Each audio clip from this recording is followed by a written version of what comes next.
High students, welcome to everyone in my channel. আজকে আমরা দ্বাদশ শ্রেণীর ভেক্টর অ্যালজেব্রা বা ভেক্টর বীজগণিত এই চ্যাপ্টারের ওপর আলোচনা করব, ডিসকাস করব বিভিন্ন কনসেপ্ট। তো আগের ভিডিওতে আমি এই চ্যাপ্টার থেকে বিভিন্ন ধরনের বেসিক কনসেপ্ট বা ইন্ট্রোডাকশন পার্ট আমি আলোচনা করেছিলাম। তোমরা যারা দেখোনি তারা কিন্তু অবশ্যই দেখে নিতে পারো, ঠিক আছে। তো আজকে যেটা নিয়ে আমি আলোচনা করব মেনলি ভেক্টরের যোগ বা বিয়োগ, অর্থাৎ addition and subtraction of vectors, ঠিক আছে। তো আজকের ভিডিও পছন্দ হলে তোমরা অবশ্যই লাইক করবে, যারা আমার চ্যানেলে নতুন তারা কিন্তু অবশ্যই সাবস্ক্রাইব করে নেবে, ঠিক আছে। তো শুরু করা যাক। ভেক্টরের যোগ বা ভেক্টর বিয়োগ বা addition and subtraction of vectors বলতে কি বোঝায়। তো ইন জেনারেল বেসিক্যালি আমরা দুটো ভেক্টরের যোগ, যদি দুটো ভেক্টরের ক্ষেত্রে আমরা জানি সমান্তরাল ভেক্টর হয়, অসমান্তরাল ভেক্টর হয়। তো দুটো ভেক্টর যদি পরস্পর সমান্তরাল হয় সেক্ষেত্রে তাদের যোগ করা বা বিয়োগ করা খুব সোজা ব্যাপার, সিম্পল, আমরা যোগ করি বা বিয়োগ করি, ঠিক আছে। এখন ব্যাপার হচ্ছে যে দুটো ভেক্টর যদি সমান্তরাল না হয় বা অসমান্তরাল হয় সেক্ষেত্রে আমরা কিভাবে তাদের যোগ নির্ণয় করব বা যোগফল নির্ণয় করব বা বিয়োগফল কিভাবে আমরা নির্ণয় করব সেটা আমরা আজকে ডিটেলসে জানবো, ঠিক আছে। কি দেওয়া আছে? দুটি সমান্তরাল ভেক্টরের যোগ বা বিয়োগ নির্ণয়ে দুটি বীজগণিতিক বা স্কেলার রাশির সাধারণ যে প্রক্রিয়া, সাধারণ যোগ বা বিয়োগের নিয়ম প্রয়োগে করা হয়, ঠিক আছে। এখন পরস্পর সমান্তরাল নয় এমন দুটি ভেক্টরের ক্ষেত্রে মান, তো মনে করে দেওয়া রয়েছে আমাদের এ ভেক্টর দেওয়া রয়েছে ওয়ে এবং বি ভেক্টর বিসি আছে, তাহলে এ ভেক্টরের ক্ষেত্রে আমাদের এ ভেক্টর এবং বি ভেক্টরের মধ্যে যোগফল কত হবে আমাদের নির্ণয় যদি করতে হয় সেটা আমরা কি করে করব। তো যদি দুটো ভেক্টর সমান্তরাল হয় সেটা আমি একটু আলোচনা করে দিই। সাপোজ দুটো ভেক্টর সমান্তরাল আছে, সমান্তরাল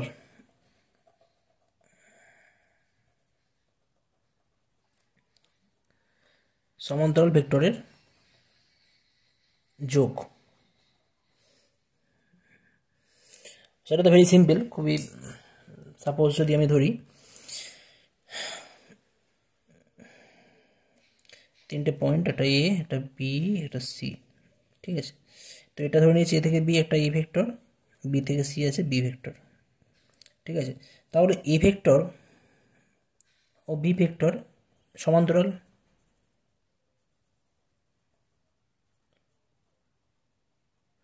তো এদের তো ডিরেকশন সেম আছে, তাহলে যোগ করার ক্ষেত্রে কী হবে? যোগ করার ক্ষেত্রে শুধুমাত্র এদের যে মানগুলো আছে মানগুলো জাস্ট যোগ করে দেওয়া হবে, ঠিক আছে। তাহলে এদের যোগফল কী হবে? যোগফল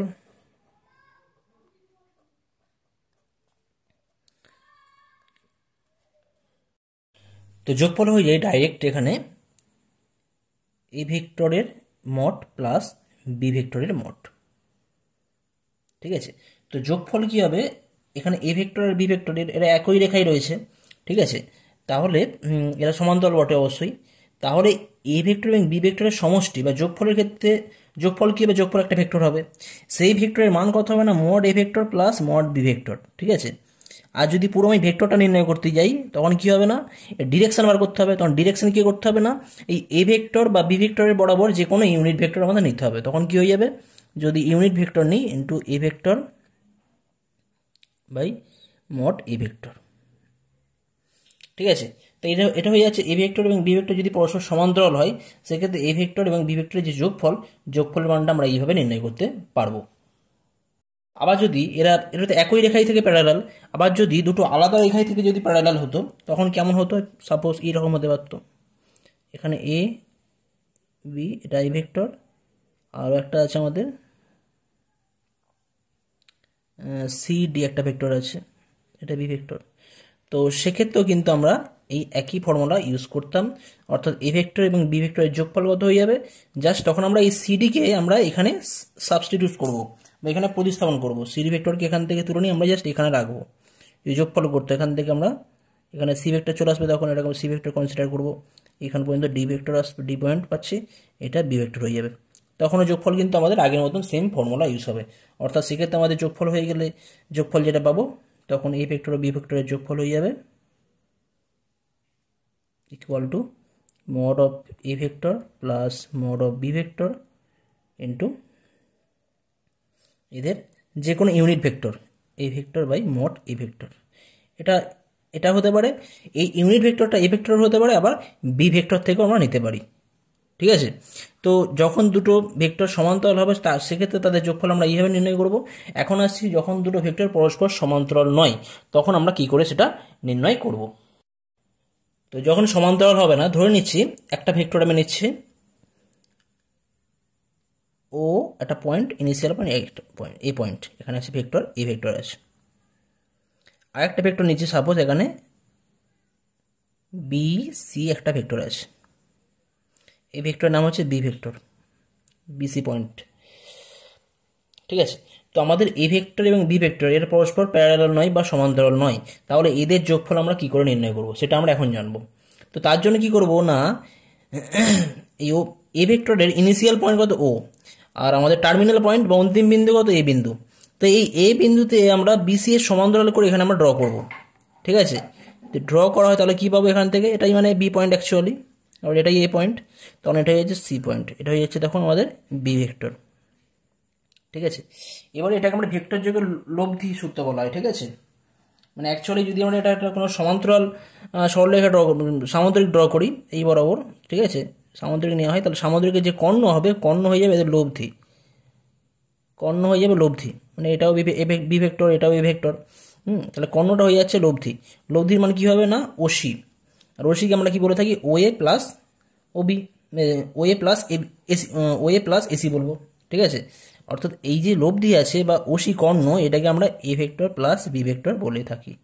ঠিক আছে, অর্থাৎ সংজ্ঞা অনুযায়ী এদের কী বলে, ডেফিনেশন কীভাবে দেওয়া হবে না, যোগফল হয়ে যাচ্ছে এ vector plus B vector equal to ultimate কী হবে না, ওসি ভেক্টর যেটা পাচ্ছি O A vector plus AC vector equal to হয়ে যাবে ও এ প্লাস এসি করা মানে কী হয়ে যাচ্ছে আমাদের এই ওসি হয়ে যাচ্ছে, তাহলে ওসি ভেক্টর হয়ে যাবে। অর্থাৎ যোগফল কী হবে, যোগফল আমরা কী করে পাবো না, এই দুটো ভেক্টরকে কোনো সামান্তরিকের দুটো সন্নিহিত বাহু যদি আমরা কল্পনা করি, তাহলে সামান্তরিকের যে কর্ণ পাবো সেই কর্ণ হয়ে যাবে কি না এই দুটো ভেক্টরের যোগফলের মান, ডিরেকশান এই বরাবর ওসি বরাবর থাকবে সেক্ষেত্রে। ঠিক আছে, তো সেক্ষেত্রে আমরা এইভাবে করব। তো এখন যদি আমরা এটাতে যোগ করা হলো, যোগটাকে আমরা নোটেশন ইউজ করি A plus A vector plus B vector, এবং এটা কি ভেক্টর হয়ে যাচ্ছে ওসি ভেক্টর। তো এটা গেল যোগফল, দুটো ভেক্টরের যোগফল। এখন যদি বলা হয় দুটো ভেক্টরের বিয়োগফল আমরা কি করে নির্ণয় করব, সেক্ষেত্রে দুটো ভেক্টর কি আছে না এই পজিশনে রয়েছে, এটা তো এই ভেক্টর ছিল। তো এখন আমি বার করতে চাইছি এ ভেক্টর থেকে বি ভেক্টর কি করে আমরা মাইনাস করব। সেক্ষেত্রে সিম্পল জাস্ট এই ক্ষেত্রে আমরা কি করব না, বি ভেক্টর মানে এই এসি বা বিসি যেটা করা হয়েছে সেটাকে মানে সেম ডিস্টেন্সে, কিন্তু জাস্ট ডিরেকশনটা অপোজিট থাকবে, জাস্ট এদিকে আমরা এটাকে এক্সটেন্ড করব করে সাপোজ একটা পয়েন্ট পেলাম, ডি পয়েন্ট পেলাম। ঠিক আছে, এবারে কি করবো, এই ওডি যেটা পাবো ওডি, তখন এই ওডি হয়ে যাবে আমাদের, এই ক্ষেত্রে ওডির ভ্যালু হয়ে যাচ্ছে আমাদের দুটো ভেক্টরের ডিফারেন্স হয়ে যাচ্ছে, ওডি সমান হয়ে যাচ্ছে আমাদের O A vector plus AD vector, O A plus AD. ঠিক আছে, আর এডি মানে কি হয়ে যাচ্ছে না, এডি মানে মাইনাস বি অ্যাকচুয়ালি, এডি মানে কি মাইনাস বি ভেক্টর, তখন হয়ে যাচ্ছে ও এ প্লাস ব্র্যাকেটে এডি মানে আমাদের direction change, same value same কিন্তু এর ডিরেকশান আলাদা, তাহলে এটা হয়ে যাচ্ছে এটা এসি বা বিসি বলতে পারি, মাইনাস এসি। কারণ কি, কারণ এডি vector equal two minus AC vector, minus দেওয়া হচ্ছে কারণ কি এই এসি যেটা রয়েছে এর ডিরেকশানটা আলাদা অপোজিটে আছে, ওই জন্য মাইনাস সাইন। তো যেহেতু এডি ইকুয়ালিটি হয়ে যায় তাহলে এটা বলতে পারছি, তার মানে এটা হয়ে যাচ্ছে ওই সমান কী ছিল আমাদের এ ভেক্টর, আর প্লাস আর এটা মাইনাস এসি মানে কী ছিল মাইনাস বি ভেক্টর, অর্থাৎ এ মাইনাস বি ভেক্টর। ঠিক আছে, তো যোগফল সিম্পল আমরা এই ফর্মুলা ইউজ করবো, আর বিয়োগফলের ক্ষেত্রে সিম্পল আমাদের এইভাবে আমরা দুটো ভেক্টর বিয়োগ করবো। তো এটা জিওমেট্রিক্যাল রিপ্রেজেন্টেশন। ঠিক আছে, তোমরা স্ট্রেট ফরওয়ার্ড তোমরা যোগ করতে পারো বা স্ট্রেট ফরওয়ার্ড তোমরা বিয়োগ করতে পারো। ঠিক আছে, নেক্সট আছে আমাদের কিছু আমাদের থিওরিম আছে।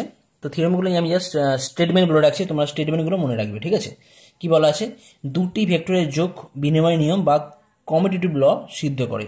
অর্থাৎ দুটো ভেক্টর এ ও বি ভেক্টর যদি হয় তাহলে a vector plus B vector equal to b vector plus A vector আমরা লিখতে পারি, এ vector plus B vector equal to b vector plus A vector আমরা লিখতে পারি। নেক্সট আছে উপপাদ্য 2 দেওয়া রয়েছে, ভেক্টর যোগ প্রক্রিয়ার সংযোগ নিয়ম বা অ্যাসোসিয়েটিভ ল সিদ্ধ করে। অ্যাসোসিয়েটিভ ল বলতে কি বুঝবো না, যদি তিনটে ভেক্টর এ ভেক্টর বি ভেক্টর এবং সি ভেক্টর হয় তাহলে আমরা কি বলতে পারি না, A plus B vector plus C vector equal to A plus B plus C vector হয়। বিষয়টা যদি আমি একটু লিখে বোঝানোর চেষ্টা করি, তিনটে ভেক্টর, একটা এ ভেক্টর বি ভেক্টর এবং সি ভেক্টর, এক্ষেত্রে প্রপার্টি কি বলছে, অ্যাসোসিয়েটিভ ল বা সংযোগ সূত্র বা সংযোগ নিয়ম যেটা আছে, সংযোগ নিয়ম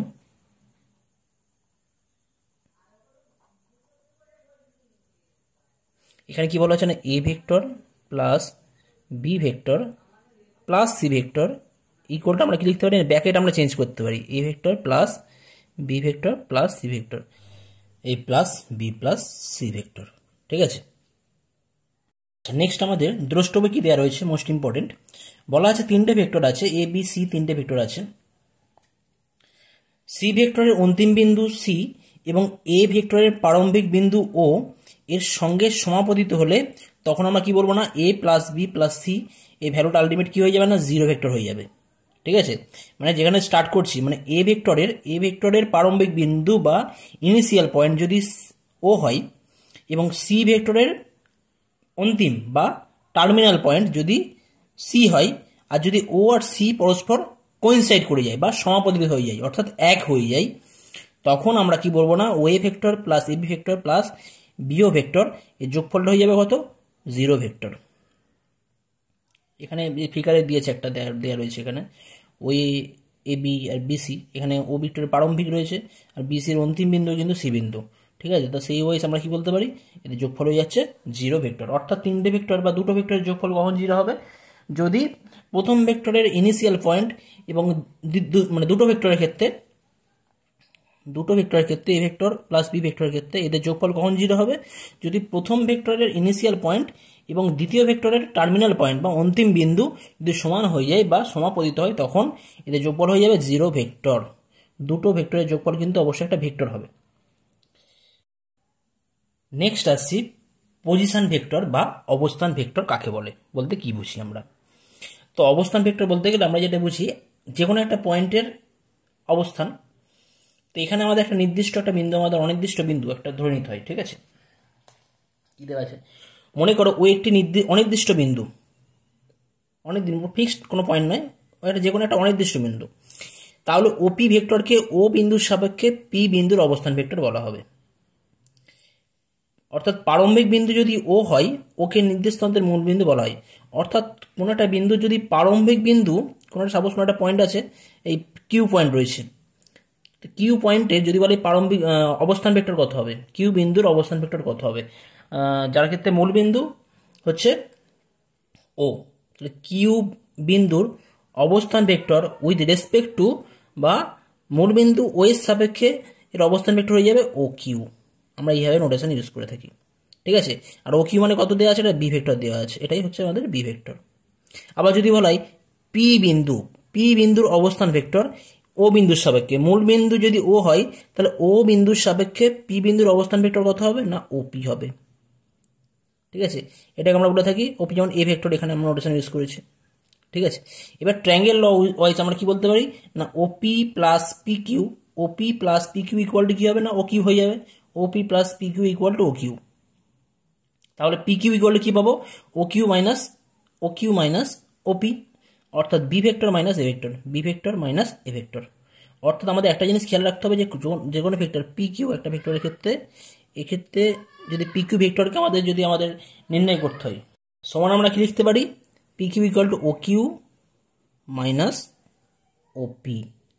অর্থাৎ অথবা বলতে পারি কি না, কিউ বিন্দুর অবস্থান ভেক্টর মাইনাস পি বিন্দুর অবস্থান ভেক্টর, কিউ বিন্দুর অবস্থান ভেক্টর মাইনাস পি বিন্দুর অবস্থান ভেক্টর। এটা আমাদের খুব ভাইটাল মনে রাখতে হবে। অর্থাৎ কিউ বিন্দুর অবস্থান ভেক্টর মাইনাস পি বিন্দুর অবস্থান ভেক্টর। ঠিক আছে, এখানে যদি এ বি ভেক্টর থাকতো, এরকম এ বি ভেক্টর দেওয়া থাকতো, ঠিক আছে, হয়তো আমাদের এ বিন্দুর অবস্থান ভেক্টর দেওয়া রয়েছে এবং বি বিন্দুর অবস্থান ভেক্টর দেওয়া রয়েছে, তাহলে এ বি ভেক্টর আমাদের যদি নির্ণয় করতে বলে তখন কি হবে, ইকুয়াল টু আমরা বি ভেক্টরের অবস্থান ভেক্টর বা position vector of B minus position vector of A. Okay, এইভাবে আমাদের কিন্তু নির্ণয় করতে হবে। আমি একটা এক্সাম্পল দিয়ে দেখাচ্ছি। সাপোজ আমাদের দেওয়া রয়েছে এ বিন্দুর অবস্থান ভেক্টর, এ বিন্দুর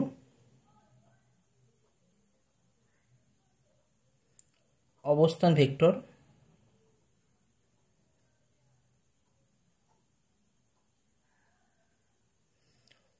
মূলবিন্দু ও এর সাপেক্ষে। ঠিক আছে, মূলবিন্দু ও এর সাপেক্ষে আমি ও এ ধরে নিচ্ছি। ঠিক আছে, ও ইকুয়াল টু সাপোজ দেওয়া আছে এটা 2i cap plus 5j cap minus 2k cap. ভেক্টরের ক্ষেত্রে আমরা এই সমস্ত সিম্বলগুলো ইউজ করে থাকি, আমি পরে আলোচনা করছি কেন ভেক্টরকে আমরা সাধারণত এরকমভাবে লিখি। ঠিক আছে, আরও আছে এরকম। আরেকটা বিন্দু ধরে নিচ্ছি বি বিন্দুর অবস্থান ভেক্টর, ধরে নিচ্ছি এটা ও বি, যেখানে মূল বিন্দু আছে ও বা নির্দেশতন্ত্রের কোনো একটা ফিক্সড আমাদের অনির্দিষ্ট বিন্দু ও এর সাপেক্ষে এর অবস্থান ভেক্টর হয়ে যাচ্ছে 3i cap plus 6j cap minus plus ধরি এটা প্লাস 3k ক্যাপ। তাহলে আমি যদি বলা হয় যে এ বি ভেক্টর নির্ণয় করো, এ বি ভেক্টর কত হবে, তখন কি করবো আমরা, এ বি ভেক্টর সমান ও বি মাইনাস ওই। ও বি ভ্যালু কত, 3i cap plus 6j cap plus 3k cap this minus ওই ভেক্টর কত হচ্ছে না 2i cap plus 5j cap minus 2k cap. তাহলে এটা হয়ে যাচ্ছে 3i মাইনাস 2i করলে i ক্যাপ পাবো জাস্ট, 6j মাইনাস 5j করলে জাস্ট j ক্যাপ পাওয়া যাবে, আর 3k মাইনাস মাইনাস প্লাস অর্থাৎ 5k পাওয়া যাচ্ছে। অর্থাৎ এ বি ভেক্টর হয়ে যাচ্ছে আমাদের এটা, যেখানে এ বিন্দুর পজিশন ভেক্টর কিন্তু আলাদা ছিল, বি বিন্দুর পজিশন ভেক্টর আলাদা ছিল, আর এ বি এটা কিন্তু আলাদা বেরোচ্ছে।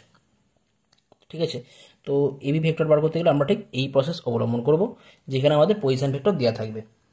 নেক্সট আসছি যেটা আমাদের দেওয়া রয়েছে, মনে করো দুটি প্রদত্ত বিন্দু পি ও কিউ এর অবস্থান ভেক্টর বা পজিশন ভেক্টর যথাক্রমে এ ভেক্টর ও বি ভেক্টর, এবং আর বিন্দু পি কিউ রেখাংশকে m/n অনুপাতে অন্তর্বিভক্ত করে, তবে আর বিন্দুর অবস্থান ভেক্টর কত হবে। ঠিক আছে, তো এটা জাস্ট একটা ফর্মুলা ওয়াইজ তোমরা মনে রাখতে পারো। যদি ফর্মুলা ওয়াইজ মনে রাখো, তো এখানে তো তোমরা জাস্ট এই রেজাল্টটা মনে রাখবে, মানে যদি আর বিন্দু এদের মিডিলে থাকে, মানে পি বিন্দু এবং কিউ বিন্দুকে যদি অন্তর্বিভক্ত করে কোন অনুপাতে না m/n অনুপাতে, এই m/n দেওয়া রয়েছে, তাহলে এই আর বিন্দুর অবস্থান ভেক্টর বা পজিশন ভেক্টর কি হবে, যেখানে আমাদের মূল বিন্দু বা নির্দেশতন্ত্রের কোনো একটা অনির্দিষ্ট বিন্দু আছে ও বিন্দু, অর্থাৎ ও বিন্দুর সাপেক্ষে আর বিন্দুর পজিশন ভেক্টর কত হবে, যেখানে পি বিন্দুর অবস্থান ভেক্টর দেওয়া আছে এবং কিউ বিন্দুর অবস্থান ভেক্টর দেওয়া রয়েছে, এবং আর বিন্দু পি ও কিউকে m/n অনুপাতে অন্তর্বিভক্ত করছে। তো সেক্ষেত্রে আমাদের আর ভেক্টর হয়ে যাচ্ছে ও আর, এটাকে যদি আমি আর ভেক্টর ইউজ করি, এর ভ্যালু হয়ে যাবে কত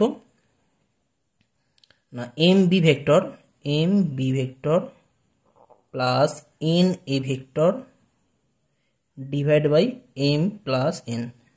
এই ধরনের ফর্মুলা তোমরা ক্লাস 9-এ করে থাকবে হয়তো। তো যাই হোক, যদি অন্তর্বিভক্ত করে থাকে তাহলে এই আর বিন্দুর পজিশন ভেক্টর কত হবে না ও আর, আচ্ছা এটাকে আমরা ছোট আর দ্বারা স্মল আর ভেক্টর ইউজ করছি এটাকে জাস্ট, এখানে সি বলেছে তাহলে সি ইউজ করি আমি এখানে, C vector equal to M B vector plus N A vector by M plus N, কোনাগুনি জাস্ট গুণ হয়ে যাচ্ছে মনে রাখো। ঠিক আছে, কি থাকছে এখানে এ ভেক্টর, এটা বি ভেক্টর, আর m/n, তাহলে কি হবে এম বি এর সাথে যাবে এন এর সাথে যাবে, অর্থাৎ M B vector plus N A vector, আর নিচে কত হবে না এম প্লাস এন হয়ে যাবে। তো এটা কখন হয়, যদি অন্তর্বিভক্ত হয়। আর যদি বহির্বিভক্ত হয় তখন কি হবে, মানে বাইরে কোনো একটা পয়েন্ট আছে, বাইরে আর বিন্দু যদি থাকে, সেই আর বিন্দু যদি পি কিউকে যদি m/n অনুপাতে বহির্বিভক্ত করে, তখন আমাদের কি হয়ে যায়, জাস্ট এই সাইনগুলো চেঞ্জ হয়, প্লাস জায়গায় মাইনাস হয়ে যায়। কি আছে না, যদি আর বিন্দু পি কিউ রেখাংশকে m/n অনুপাতে বহির্বিভক্ত করে, তবে আর বিন্দুর অবস্থান ভেক্টর কি করে পাবো না m B vector minus n A vector by m minus n. তো এই রেজাল্টটা খুব ভালো করে তোমরা মনে রাখবে। ওকে, আচ্ছা এখন দুটো ভেক্টর যদি দেওয়া থাকে পি বিন্দু আর কিউ বিন্দু, তাহলে তাদের মধ্যবিন্দুর পজিশন ভেক্টর কত হবে, সেটা কি হবে, just a vector plus B vector by 2। ওখানে যেমন রেশিও দেওয়া থাকতো, এখানে রেশিও বলা থাকবে না, মধ্যবিন্দু। তো মধ্যবিন্দু হলে কি হবে, এম আর এন ইকুয়াল হয়ে যাচ্ছে, আর এম আর এন যদি ইকুয়াল হয়ে যায়, তখন জাস্ট আমরা এখান থেকে কমন নিয়ে ক্যান্সেল হয়ে গিয়ে এখান থেকে a vector plus B vector by 2 পড়ে থাকবে, অর্থাৎ মধ্যবিন্দু স্থানাঙ্ক হয়ে যাবে a vector plus B vector by 2।